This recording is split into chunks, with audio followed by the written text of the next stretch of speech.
एक बार एक किसान अपने पड़ोसी को भला बुरा कह देता है, पर जब उसे अपनी गलती का एहसास होता है तो समझ आता है कि उसने पड़ोसी को कितना कुछ कह दिया था जो उचित नहीं था। तो वह एक संत के पास जाता है और संत से कहता है कि महाराज, मुझे ऐसा उपाय बताइए कि मैं अपने शब्द वापस ले लूं। संत ने कहा, तुम खूब सारे पंख इकट्ठा कर लो और उन्हें शहर के बीचों बीच जाकर रख दो। किसान ने उपाय समझकर ऐसा ही किया।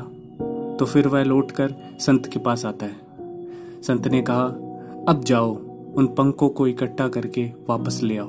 वह व्यक्ति वापस वहां गया और देखता है कि सारे पंख हवा से इधर उधर उड़ चुके थे और वह खाली हाथ निराश होकर वापस संत के पास आता है और सारी बात बताता है। तो संत ने कहा, ऐसा ही होता है जब हम कुछ शब्द अपने मुंह से निकाल देते हैं। जब हम कुछ बोलते हैं तब तो हमें पता नहीं रहता है, लेकिन शब्दों का एक अलग महत्व है और वह निकलने के बाद वापस नहीं लिए जा सकते। तो दोस्तों, कहानी का सार है कि हम जब गुस्से में होते हैं तो कुछ कड़वा बोल तो देते हैं, लेकिन हमें बाद में जब समझ आता है तो समय निकल चुका होता है।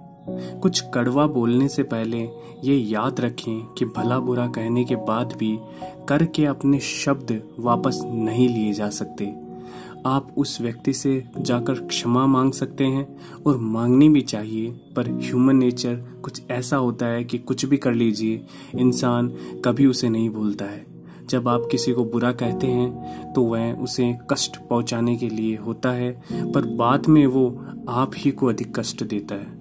तो कुछ बोलने से पहले सोचिए जरूर, ताकि अगले को भी बुरा ना लगे और बाद में हमें भी बुरा ना लगे।